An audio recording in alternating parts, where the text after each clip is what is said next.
बहुत ज़रूरत भारत माँ को अर्जुन जैसे जवानों की, इंद्रिय संयम निभा सकें जो ऐसे प्रगतिशील अभियानों की। इंद्रिय संयम की पराकाष्ठा अर्जुन का जीवन था।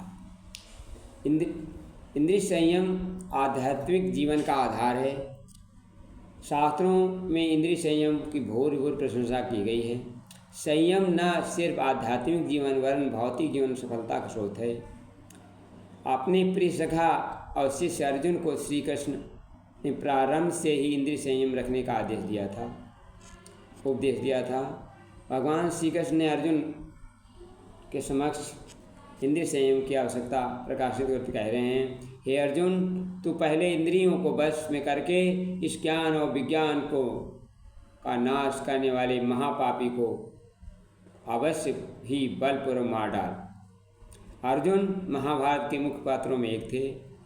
अपनी निष्कपट भक्ति विनम्रता से वे श्री कृष्ण के प्रिय थे।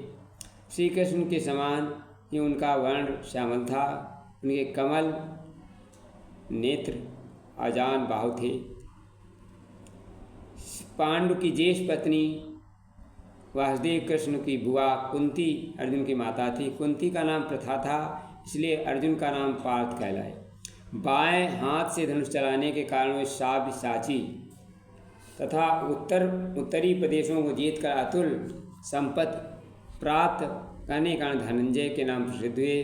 अर्जुन को निद्रा पर विजय प्राप्त कर ली थी, इसलिए उन्हें गुडाकेश भी कहते हैं। महाभारत में व्यास और भीष्म ने अर्जुन की भोर प्रशंसा की है। अर्जुन श्याम सुंदर के परम प्रिय सखा और उनके प्राण थे। अपने निर्वासित जीवन में महर्षि व्यास की आज्ञा से अर्जुन ने दिव्यास्त्रों को प्राप्त किया, कठोर तप किया।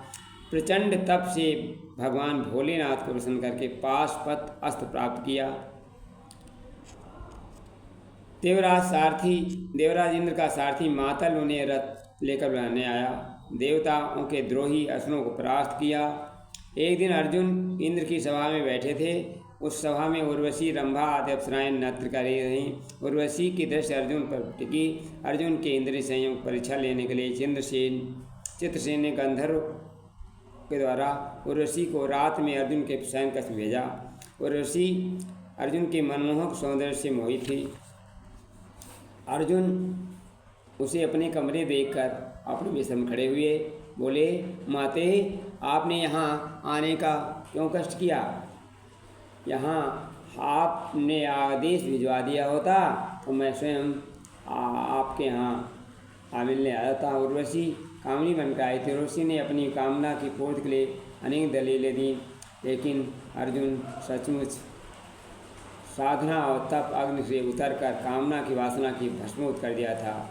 अर्जुन ने कहा, हे मेरी दृष्टि में कुंती मातृ शची का जो स्थान है वह ही आपका है। आप पुरवंश की जननी होने के कारण आज मेरे लिए परम गुरु स्वरूप हैं।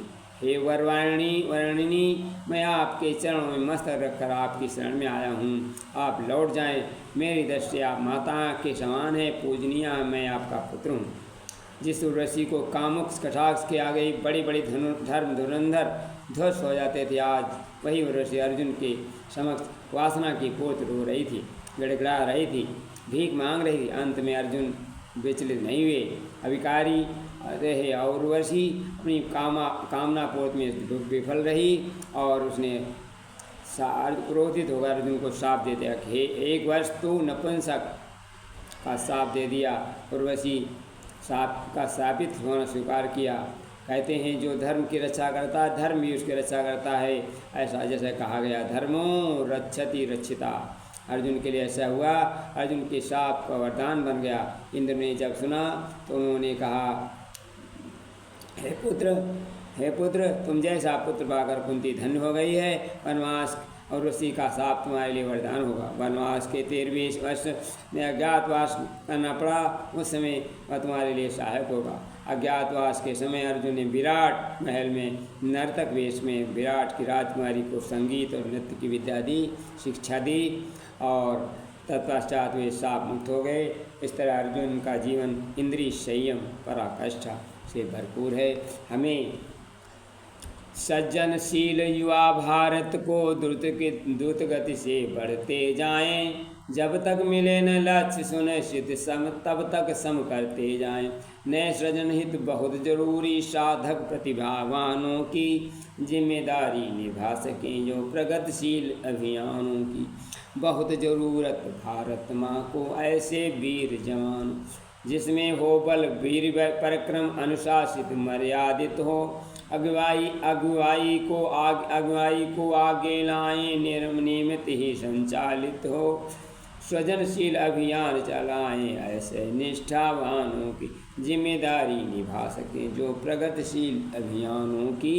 बहुत ज़रूरत भारत माँ को ऐसे वीर जवान को। धन्यवाद।